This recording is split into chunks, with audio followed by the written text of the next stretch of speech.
Boa noite, irmãos. A paz do Senhor Jesus. Amém. Irmãos, como hoje é Páscoa, e eu louvo a Deus por estar tendo essa oportunidade de estar ministrando a palavra de Deus no dia tão especial que o mundo comemora a ressurreição de Cristo, não seria diferente o tema dessa noite, que eu vou falar sobre exatamente da ressurreição. Então, sem muita demora, abra sua Bíblia ou acompanhe no livro de Marcos, Evangelho de Marcos 16, nos versículos 5 e 6.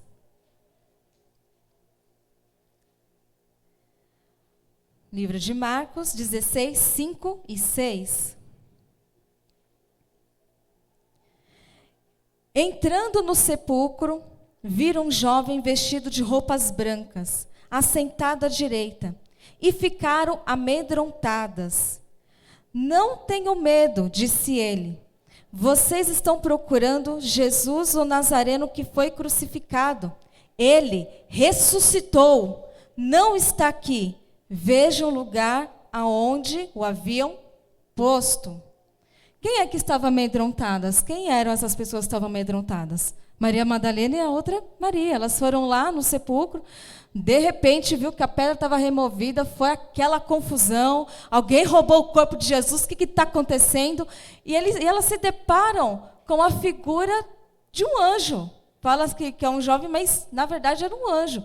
E ele estava ali para anunciar, vocês vieram procurar Jesus, aquele que foi crucificado, aquele que foi esfolado, mas ele ressuscitou, ele não está aqui.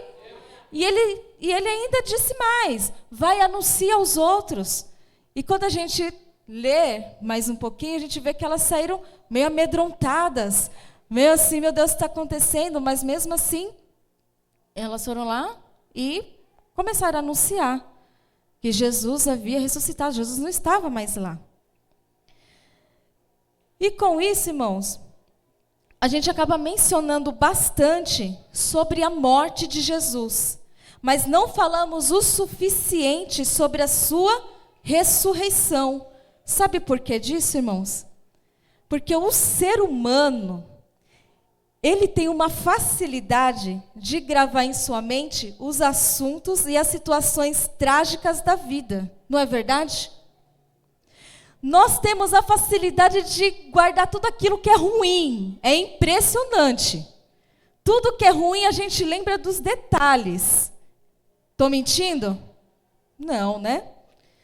E aqui não é diferente. Vamos usar o exemplo, noticiário. Estou a fim de chegar na minha casa, ligar a televisão ou acessar um site da internet para saber como que anda o mundo. Quero saber de alguma notícia. Quando a gente quer saber de alguma notícia, essa mesma está relacionada com alguma tragédia. E, na maioria das vezes, com aquele toque de sensacionalismo. De morte, tragédia, e o bandido assaltou, matou, e, meu Deus do céu, coisas inimagináveis que é melhor nem citar aqui, porque só basta a gente clicar agora na internet, procurar lá tragédias, tem um monte. É desse jeito. E acaba gerando aquele ibope. O ibope para a tragédia. O ibope para as coisas ruins. O ibope para dizer que a humanidade não tem mais jeito. Não é assim? Ou seja, não há equilíbrio. É sempre tragédia, morte e as piores coisas que possamos imaginar. Isso faz com que a gente não foque nos milagres, que a gente não foque na beleza da vida e muito menos na nossa fé em Cristo. Ou seja, a gente acaba perdendo o foco das coisas boas, a gente acaba perdendo a esperança, a gente acaba não enxergando motivo para viver. Nos causa medo, nos causa pânico, nos causa insegurança. E nós nos esquecemos que nós servimos a Cristo, nós nos esquecemos daquele na qual estamos reunidos aqui, o motivo pelo qual estamos aqui reunidos para adorá-lo. E é por isso que o Evangelho precisa ser ouvido e lembrado constantemente. pois nela encontramos esse equilíbrio. Ele relata, assim, muitas histórias tristes, principalmente o sacrifício doloroso de Cristo, mas também os seus feitos e a sua ressurreição. Precisamos constantemente desse combustível, para que não somente fique gravado na nossa mente, mas também no nosso coração. Irmãos, enquanto o mundo vem nos bombardeando de coisas horríveis, de tragédias, de incredulidade, coisas que o diabo vem plantando na nossa mente, nós precisamos nos alimentarmos todos os dias da palavra de Deus. Precisamos desse alimento, dessa porção diária do Evangelho, porque é nele que nós encontramos a esperança. É nele que nós encontramos o fôlego de vida. É nele que vem a nossa alegria de viver. É nele que vem a nossa esperança. Aleluia. A ressurreição não é um assunto menos importante, mas sim, ele é o fechamento de redenção. Eu posso dizer que a ressurreição, irmãos, é a cereja do bolo. É aquele fechamento com a chave de ouro. Que nenhum que passou aqui na terra, Buda, nem ninguém, tem essa moral para dizer, porque o resto dos mortais dele estão em algum lugar aí, mas o do meu Deus não está. Ele ressuscitou e ainda vive. E com isso, eu posso esclarecer para os irmãos a importância da ressurreição. Vamos lá?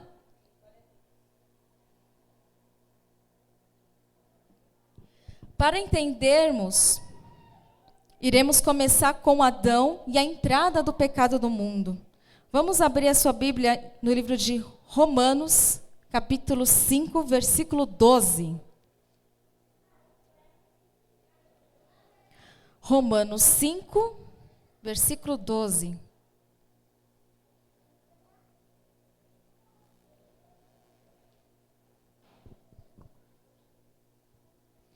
Aqui ele confirma o que estou dizendo.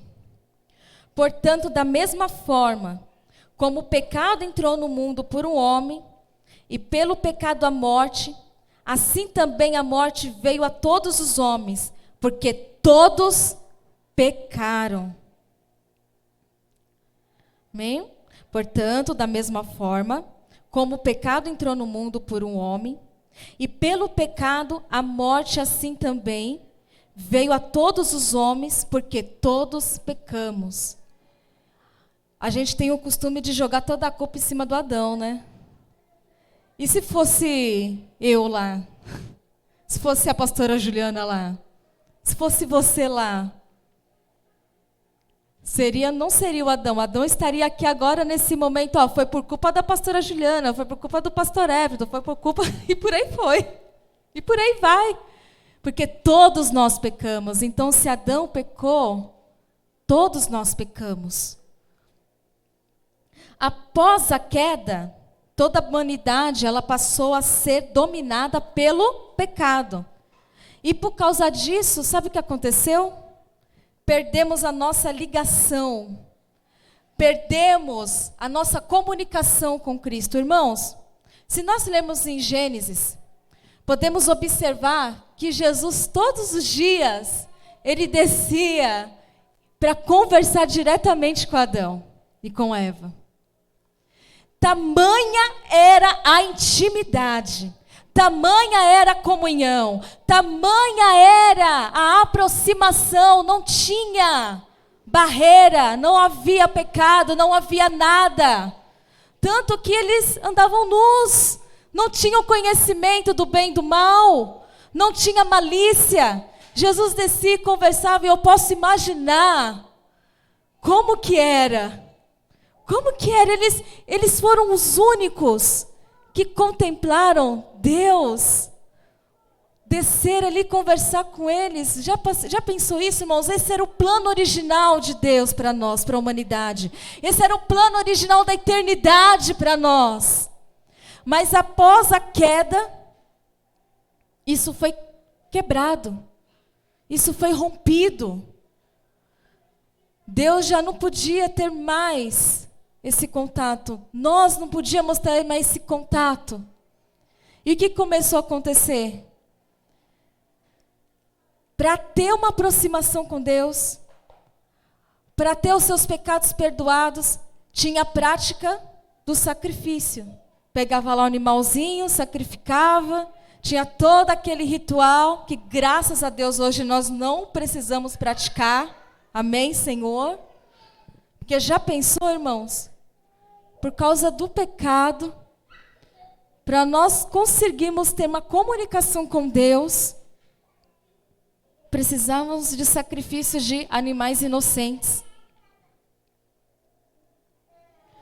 Mas como esse não era o plano de Deus para o resto das nossas vidas, Ele pensou num plano perfeito. Um plano que não precisasse mais sacrificar animais. No plano no qual não pudesse mais ter rituais. Um plano no qual que não pudesse mais, não tivesse mais a necessidade de fazer tantas coisas para chegar perto do Senhor, porque o Senhor é aquele Deus que gosta de estar próximo. Então, um plano perfeito se chama Jesus. Jesus aqui na terra era 100% Deus, 100% homem. Ai, pastora, mas isso é tão confuso. Irmãos, teologia, ensino, hermenêutica, às quartas-feiras. Jesus, 100% homem, 100% Deus. O próprio Deus se fez carne. O próprio Deus decidiu resolver o estrago que nós fizemos. O próprio Deus se encarnou. O próprio Jesus Cristo, o nosso Deus, morreu em nosso lugar para consertar o estrago que o ser humano fez. Aleluia. E chegamos à crucificação. Irmãos, já pensou se a história acabasse por aí? Jesus seria apenas mais um mártir. Jesus seria mais um mártir que morreu por um ideal. Ah, legal, morreu, parabéns. Vamos citar citar esse personagem nas escolas. Colocar lá nos livros de história, mas não. Jesus, ele foi muito além. Ele foi muito além do sacrifício. Se a história acabasse por aqui, nós não estaríamos aqui reunidos. Hoje nós somos aquele povo que não prega o mártir, que não prega uma pessoa que viveu e que fez milagres isolados, não. Nós pregamos o Jesus que ressuscitou. Nós pregamos o Jesus que venceu a morte. Nós vencemos a morte. A ressurreição restabeleceu o nosso relacionamento com Deus. Através de Jesus, foi tirado de nós os jugos de sermos escravos do pecado. Foi através da ressurreição que a morte foi vencida. Com a ressurreição, os justos aguardam a manifestação da redenção. Somos salvos por intermédio de Cristo. Ou seja, Jesus foi o único capaz de fazer, de religar, de fazer novamente essa ligação do homem para com Deus. É por intermédio de Jesus que nós estamos aqui. É por intermédio de Jesus que nós manifestamos os milagres. É por intermédio de Jesus que nós glorificamos. É por intermédio de Jesus que nós temos acesso aos céus. É por intermédio de Jesus que glorificamos ao Deus Pai Todo-Poderoso. O véu do templo foi rasgado. Não há Maria, não há Santo Expedito, não há o João da esquina, não há pai, não há mãe. apenas Jesus. Somos salvos por intermédio de Cristo. Vamos abrir em 1 aos Coríntios, capítulo 15.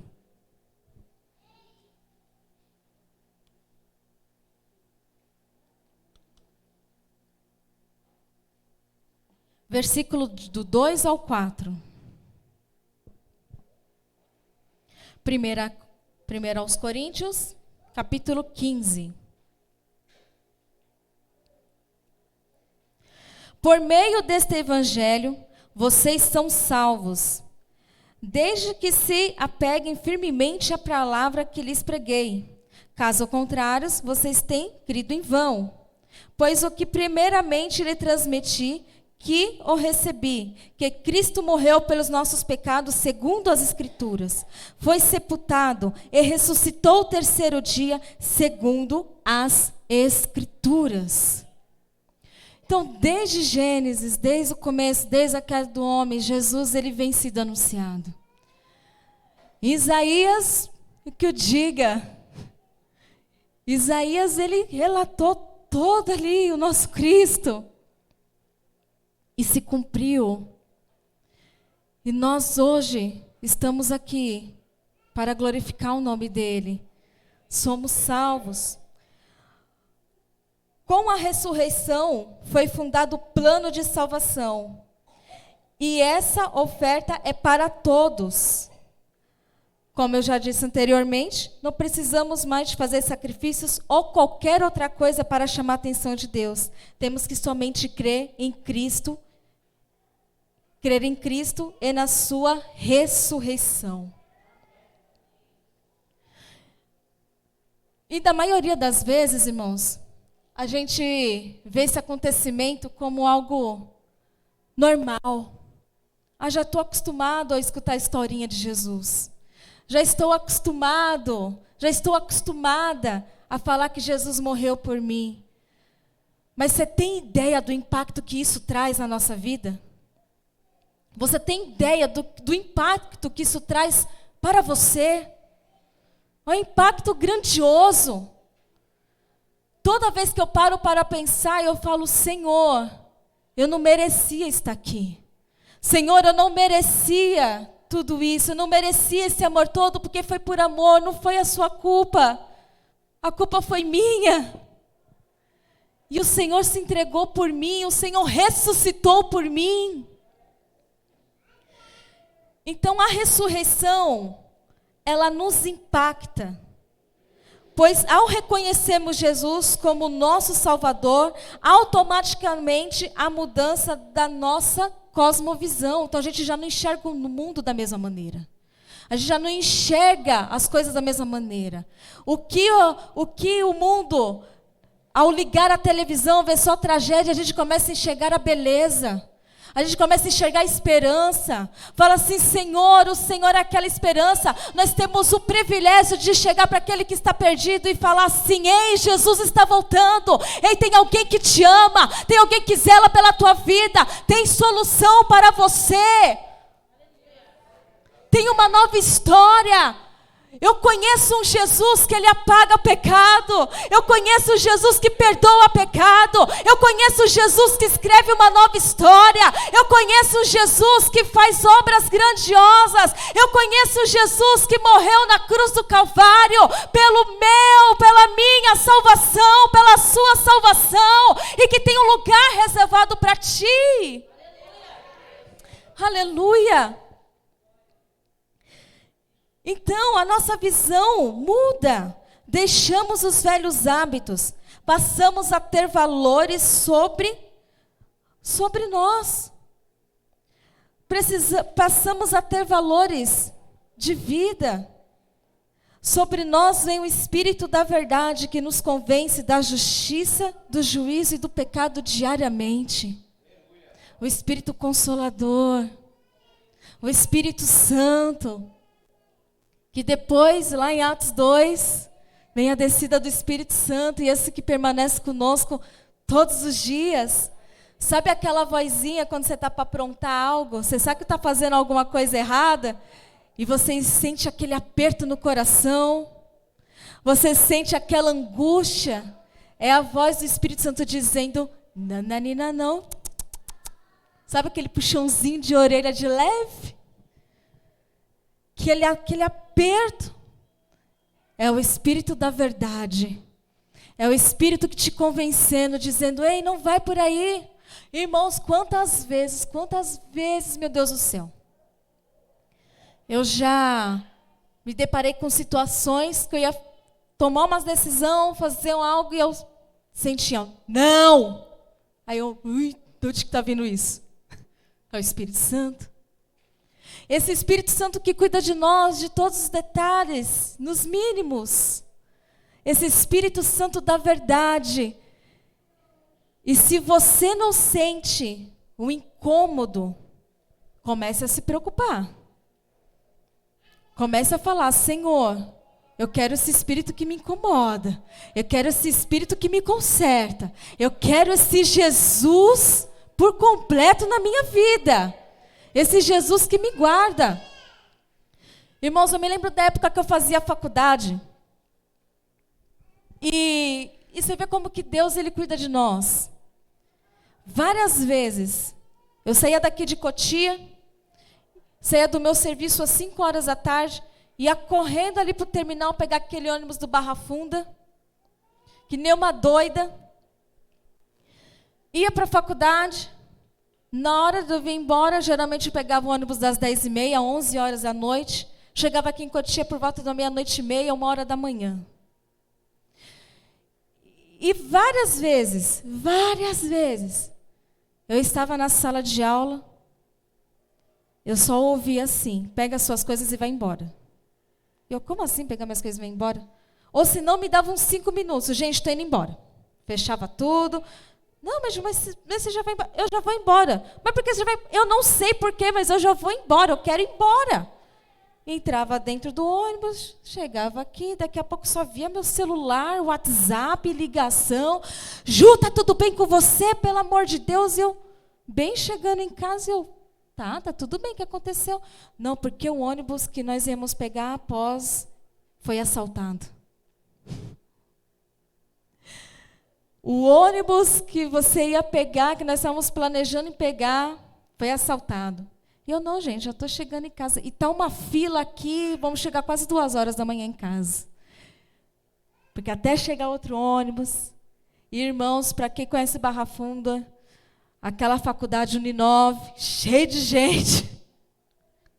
Só Deus. Muito aluno, muita gente. E não foi 1 ou 2, não. Até perdi as contas. E fora das vezes que eu estava na fila, pronta para colocar meu pezinho dentro do ônibus, eu escutava, pega o próximo. E eu, tá bom. E eu doida para ir embora, irmãos.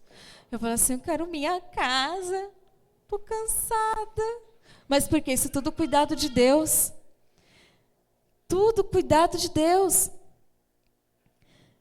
E vamos lá, vamos esperar o próximo ônibus. E eu lá, bem assim, que quem já foi estudante sabe como é que é. Só Jesus na causa. A gente está no final do dia só a cara da derrota, mas só o Senhor. E entrava dentro do ônibus, vim embora. Quando eu ia saber no dia seguinte, o ônibus que eu ia colocar, estava colocando o meu pezinho que não era para subir, tinha 3 indivíduos armados dentro do ônibus. E o Espírito Santo, Jesus, cuidando da minha vida, pega o próximo ônibus. Por que isso, irmãos? Por que estou dizendo isso? Porque a partir do momento que nós reconhecemos Jesus, que nós recebemos o impacto da ressurreição em nós, Jesus, Ele cuida de nós. São todos os detalhes. Ah, pastora, mas mesmo eu aceitando a ressurreição, eu já passei por situações difíceis na minha vida. Tive perdas na minha vida, passei por assaltos. Irmãos, eu também já passei por assalto. Junto com o pastor. Depois eu conto a história. Ele já fez até assim com a cabeça, tipo, você não vai falar. Não, calma, amor, eu não vou falar, relaxa. Fica para uma outra história. Fica para um... Como? Fica para um outro dia. É engraçado. Mas, enfim, o que eu estou querendo dizer, irmãos, que a partir do momento que nós temos Jesus na nossa vida, tudo que acontece conosco é para o nosso bem. Talvez Deus não te livrou daquela situação indesejada, mas tem um propósito debaixo disso. Para vocês terem ideia, no dia que nós dois fomos assaltados, nós estávamos nos separando. Tinha um propósito ou não? Tinha. A gente estava se separando. Você estava de boa. A gente olhou para a cara de uma andando para sua casa, vamos acabar. O ladrão veio e nos uniu. Estamos aí, até hoje. O ladrão veio e nos uniu, porque ele olhou, o pastor olhou para mim e falou assim: o meu problema, bem assim, que é esse jeito meio mais sério assim de falar, tô todo difícil de falar, eu já sou toda ao contrário. Ele chegou para mim, o meu problema, você não consegue me ajudar, e o seu também eu não posso te ajudar. Bem na hora o camarada chega, mãos ao alto. A gente se grudou ali, ficamos grudadinhos assim, E agora? Gente, não, mas eu não vou contar a parte engraçada, depois eu conto. Tá, gente, tá bom, eu conto. Irmão, simplesmente, né, eu bem inteligente, eu cheguei para o ladrão. Na época o celular tinha compartimento para 2 chips. E a gente não tinha esse esquema de WhatsApp, nada. E o ladrão chegou, eu vi ele pegando meu celular, pegando o celular dele. Aí o ladrão falou assim, dá os celulares. Estava com o revólver lá, a gente tremendo, tudo. Eu já tinha gritado socorro até umas horas. Aí ele pegou o celular. Aí eu olhei para o celular, olhei para a cara do Everton, para a cara do pastor. Olhei para o celular, olhei para a cara do ladrão. Aí eu, caramba, vou perder todos os meus contatos, né? Olha o raciocínio do ser humano. Você tem como pelo menos me devolver os chips do celular? Por favor? Você tem como devolver o chip? Só sei que o pastor fez assim para mim. E eu, do tipo, o que você está fazendo? Aí eu pensei rápido, falei assim, porque, gente, que ano que foi, amor? 2012, estava começando, coisas, questão de WhatsApp e tudo. Era ou não era difícil recuperar os contatos? Hoje em dia, quando você troca de aparelho, já passa automático, já é tudo mais fácil. Naquela época, não. Era um sacrifício. Aí eu pensei rápido, eu falei, gente, eu vou perder todos os meus contatos, então eu quero o meu chip de volta. Tudo bem, pode levar o celular, mas quero os meus contatos. Só sei que o pastor fez uma cara para mim, aí na hora, o ladrão foi, levou nossos aparelhos, descemos de mãos dadas, porque, gente, a pior coisa é essa frase aqui. Desçam e não olham para trás. Eu já pensei no meu velório, já enxerguei toda uma situação, a gente já passando a tragédia. A tragédia. Já aqui, Jornal Nacional, Record, jovens estavam passeando, foram abordados e os corpos foram encontrados ali no Atalaia, atrás da caixa d'água. A tragédia, irmãos. Então, essa foi a pequena história. Porque, irmãos, tudo tem um propósito, mas graças a Deus não aconteceu nada, a gente só passou o susto mesmo e casamos. Estamos juntos desde então, a gente não conseguiu separar porque tudo tem um propósito. Tudo tem um porquê. Hoje a gente pode não entender. Mas quem somos nós para questionar os atos de Deus, as permissões de Deus? Mas em muito Ele irá nos livrar. Deixamos os velhos hábitos, passamos a ter valores sobre nós E sobre nós o Espírito da verdade, que nos convence da justiça, do juízo e do pecado diariamente. Passamos pela transformação do velho homem para o novo, como diz em Gálatas 2, versículo 20. Vamos lá? Gálatas 2, 20.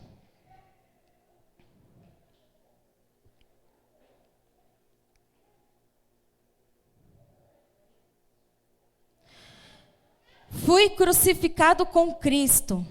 Assim já não sou eu quem vive, mas Cristo vive em... De novo. Já não sou eu quem vive, mas Cristo vive em... Glória a Deus por isso. Se é Cristo que vive em nós, já não vivemos da mesma forma. Há mudança no comportamento, a nossa mente é renovada. Passamos a enxergar a verdade que nos liberta. Através do milagre da ressurreição, temos a nossa esperança avivada. E na ressurreição, nasceu o que, irmãos? A esperança. Como diz em 1 Pedro 1,3. Bendito seja o Deus e Pai do nosso Senhor Jesus Cristo, conforme a sua grande misericórdia. Ele nos regenerou para uma esperança viva, por meio da ressurreição de Cristo dentre os mortos. Graças a esse evento, fomos regenerados. Ao reconhecer Jesus, nossos pecados são perdoados. Ele é o único que não joga o pecado em face. Podemos estar somente os caquinhos, irmãos. A gente pode estar naquela situação que, meu Deus do céu, sabe, junta tudo e joga fora. Só os caquinhos mesmo, sabe quando o copo quebra, o vaso quebra, só tem os cacos. Jesus é aquele que é especialista em pegar caquinhos e fazer novamente um vaso valoroso em suas mãos. Ele é especialista em nos reconstruir. Se alguém se encontra sem esperança, Jesus é a esperança. Ah, pastora, mas eu sirvo a Cristo há tanto tempo. Eu sirvo a Deus há tanto tempo. Eu já sei da minha esperança em Deus, mas eu quero te reafirmar nessa noite, Jesus é a sua esperança. Não se deixe abater. Jesus é a tua esperança. Jesus é a tua salvação. Jesus é aquele que ressuscitou o terceiro dia. Jesus é aquele que ressuscitou Lázaro dentre os mortos. Jesus é aquele que curou cegos. Jesus é aquele que curou paralíticos. Jesus é aquele que reconstrói vidas. Jesus é aquele que traz esperança. Jesus é aquele que faz o impossível. Jesus é aquele que transforma. Jesus é aquele que aviva. Jesus é aquele que é especialista em escrever uma nova história. Desde que entregamos a caneta em tuas mãos, o Senhor é aquele que faz tudo novo. Aleluia. A irmã não testemunhou que está com tudo novo. Jesus é especialista em fazer tudo novo. Então, se somente crer, nós veremos a glória de Deus. Se você crer, você vai ver a glória de Deus. Se você crê, tu e a tua casa servirá ao Senhor, então clame. Não há nada que o impeça a sua comunicação. Clame a Jesus. Clame a Jesus. Tem um louvor que ele diz que ele é assim: posso clamar, eu acredito que eu não vou naufragar.